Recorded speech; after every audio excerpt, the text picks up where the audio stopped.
వాళ్ళకంతా ఆల్రెడీ పెళ్ళి అయిపోయినాయి నాన్న. మరి నీకు వాళ్ళతో ఎందుకు గోల కొట్టు.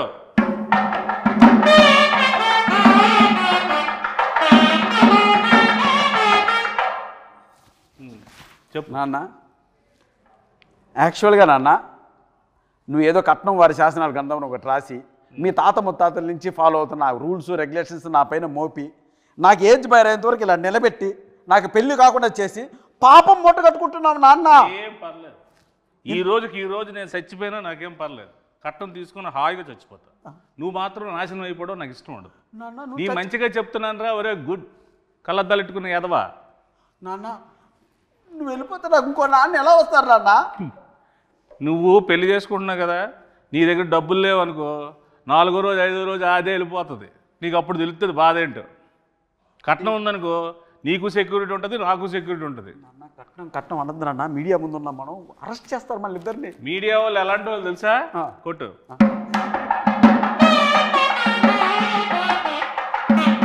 వాళ్ళకి అన్నీ తెలుసురా బాబు, నువ్వు చెప్పినవన్నీ వాళ్ళు ఏం కథలు వినరు, వాళ్ళకి అన్ని ప్రాక్టికాలిటీస్ తెలుసు. సార్ నా సంగతి అలా ఉంచుకొని డైరెక్టర్ కూడా పెళ్లి కావాలంటే ఎందుకు అడగ అతను నువ్వు ముందు చేసుకుని ఆయన ఆ చేసుకున్న దాంట్లో 4-5 పాయింట్లు ఉంటాయి కదా, అవి ఆడికి చెప్పు.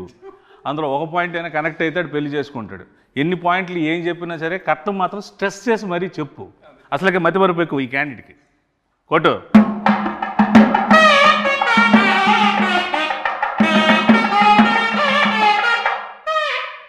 ఓకే అయిపోయింది, ఇప్పుడైతే కాన్వర్జేషన్ అయిపోయింది. అసలు ఏంటి ఈ పెళ్ళి కాని ప్రసాద్ ఏంటి, ఇందులో ఇంతమందిగా నువ్వు ఉన్నావేంటి, ఇన్ని ఎక్స్ప్రెషన్ల కారణం ఏంటి, దీనిలో ఉన్న కథ ఏంటి, దీని వెనక ఉన్న కథ ఏంటి, నువ్వు జనాలకి ఏం చెప్పాలనుకుంటున్నావు? ఈ సినిమా చూస్తే పెళ్లి కాని వాళ్ళకి పెళ్ళి అయింది. పెళ్లి కాని వాళ్ళకి పెళ్ళి అయింది. పెళ్ళి. ఓహో, పెళ్లి కాని వాళ్ళకి పెళ్ళి అయింది. పెళ్లి కాని పెళ్ళి అవుద్దినా అంటే పెళ్ళి ఎందుకు అవుద్ది అంటే పెళ్లి కాని మగజాతి ఆనిమితులకి అందరికీ ఓహో ఈ సినిమా చూస్తే పెళ్లి కాని వాళ్ళందరికీ పెళ్లి అయిపోతుంది. పెళ్ళి అయిపోద్ది, కుజు దోషం పోద్ది. వెరీ గుడ్, కొత్త దోషం వస్తుంది రాదా? కొట్టు. సరే, ఇందులో మా ప్రసాద్ క్యారెక్టర్ ఏంటి, మా ప్రసాద్ ఏంటి ఇందులో పర్ఫార్మెన్స్? పెళ్లి కోసం కష్టపడుతూ ఉంటాడు, వాళ్ళ నాన్న 2 crores కట్నం కోసం ఇబ్బంది పెడుతూ ఉంటాడు. ఓకే, అంటే అన్న ఈ స్క్రిప్ట్ యాక్సెప్ట్ చేసే ముందు మన ఇద్దరి మధ్య ఒక అన్నదమ్ముల అనుబంధం సంబంధంగా చెప్తున్నాను. ఇంతకుముందు మనం చాలా సినిమాల్లో చూసారు, ప్రియాంక చిత్రం, లవర్స్, ఎక్స్ప్రెస్, రకరకాల ఎక్స్ప్రెషన్స్తో మనం చూసాం. సో ఆ సప్తగిరి అనే వ్యక్తి ఒక 7-8 yearsగా మీరు అలా ఎక్స్ప్రెషన్స్తో వాటితో చూశారు. చిన్న వేరియేషన్ మనలో ఇంకా ఉందని చెప్పుకోవడానికే సప్తగిరి ఎక్స్ప్రెస్ ఎల్ఎల్బి చేసాం. సో ఇవన్నీ మిగిలిన ఎమోషన్స్ కూడా మనం చేయాలి అని ఒక ఉద్దేశంతో ఆ కామెడియన్గా ఉంటే ఎంతవరకు సస్టైన్ అవుతామో తెలియక ఒక హీరోగా టర్న్ అయింది. బట్ ఈ స్క్రిప్ట్ మాత్రం లక్కీగా దొరికింది. సప్తగిరి కాంబో కూర్చుంటే సప్తగిరి చుట్టూ ఒక 7-8 మంది సప్తగిరిలు ఉంటారు, వాళ్ళు కామెడీ చేస్తుంటారు. సో ఆ సీన్స్ వర్కౌట్ అయినాయి కాబట్టి ఈ సినిమా యాక్సెప్ట్ చేయడం జరిగింది, రిప్రజెంట్ చేస్తుంది. అందుకే ఆ ఎక్స్ప్రెషన్స్ నా చుట్టూ చేసే వాళ్ళ ఎక్స్ప్రెషన్స్ అనమాట. సో దాని క్యారెక్టర్ నువ్వు చేయకూడదు కాబట్టి నీ చుట్టూ నీ సోల్స్తో ఎంటర్టైన్ చేయించారు. వెరీ గుడ్, కాన్సెప్ట్ మీదేనా? మా రైటర్స్ ఉన్నారు. వెరీ గుడ్, సూపర్, బాగుందండి. Thank you. Very good. కొట్టు.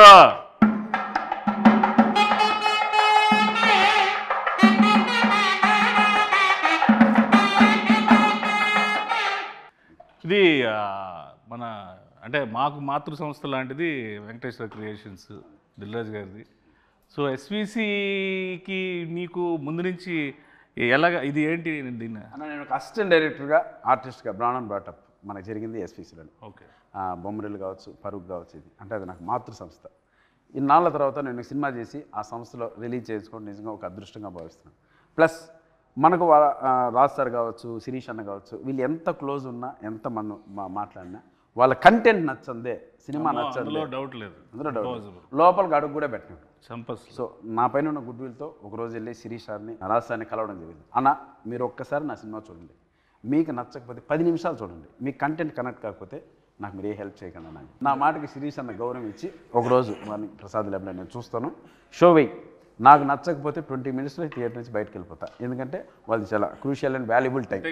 సినిమా చూసి చాలా బాగుంది గిరి, దీని వెనక అండా దండా కొండగా మేము నిలబడతాం, మీరు ప్రమోషన్ స్టార్ట్ చేయండి అంటే అంత పెద్ద వ్యక్తుల ఆశీర్వాదం ఈ సినిమాకు దొరికింది కాబట్టి ఈరోజు ధైర్యంగా ఈ ప్రమోషన్ స్టార్ట్ చేసాం. వాళ్ళ బ్లెస్సింగ్స్ అలాగే ఈ సినిమాని నేను అక్కడ చూపించడానికి నాకు ఉపయోగపడ్డాను.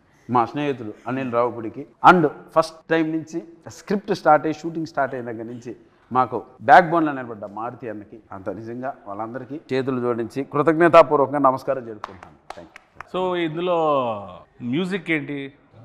ఇందులో 3 సాంగ్స్ ఉన్నాయి. ఓకే. 3 సాంగ్స్ చాలా అదిరిపోయినాయి సాంగ్స్. ఆర్ఆర్ మాత్రం ఆయనతో డ్యూయట్ పెట్టాలని మీకు ఎందుకు అనిపించింది? డ్యూయట్ ఉందా అన్న ఇందులో? చెప్పు. ఉందా డ్యూయట్ ఉందా? డ్యూయట్ లేదు. పెళ్లికాని ప్రసాద్ అంటే డ్యూయట్ కూడా లేదు. Very good. చాలా డెడికేటెడ్గా చేశారు సాంగ్స్ కూడా. అన్న నిజంగా ఒక విషయం చెప్పాలంటే 2 సాంగ్స్ ఉన్నాయి. ఒకటి చిన్న బిట్ సాంగ్, 2 సిచ్యువేషనల్ పరంగా వచ్చేది. ఒకటి క్యారెక్టరైజేషన్, పెళ్లిగాని ప్రసాద్ క్యారెక్టరైజేషన్ సంబంధించిన టైటిల్ సాంగ్ ఒకటి, 2 హీరోయిన్ సంబంధించిన అది కూడా సిచ్యువేషనల్ సాంగ్, మాంటేజ్ సాంగ్ ఒకటి. ఈ 2 చెప్పడం జరిగింది. సో మీద ఎంటైర్ ఓవరాల్గా మనకు ఫన్ ఎలా జరిగింది ఈ సినిమాలో అన్న దానిపైన కాన్సన్ట్రేట్ చేశారు. డైలాగ్స్ అఖిల్ వర్మ అని ఒక అబ్బాయి రాశారు. సూపర్. సో నేను ఇంతకుముందు చాలామంది షో కూడా వేశాను, ఒక 20 ఫ్యామిలీ షో వేశాను. ఆ మారుతి అన్న కూడా చూశారు కాబట్టి చూసిన వెంటనే ఆ అబ్బాయి ఎవరో కానీ ఒక మంచి లైఫ్ ఉంది అఖిల్ వర్మకి, కథ ఎవరు రాశారు అన్నారు, లోహిత్ అని ఇంకొక అబ్బాయి రాశారు. సో వీళ్ళు ఈ జనరేషన్ తగ్గట్టు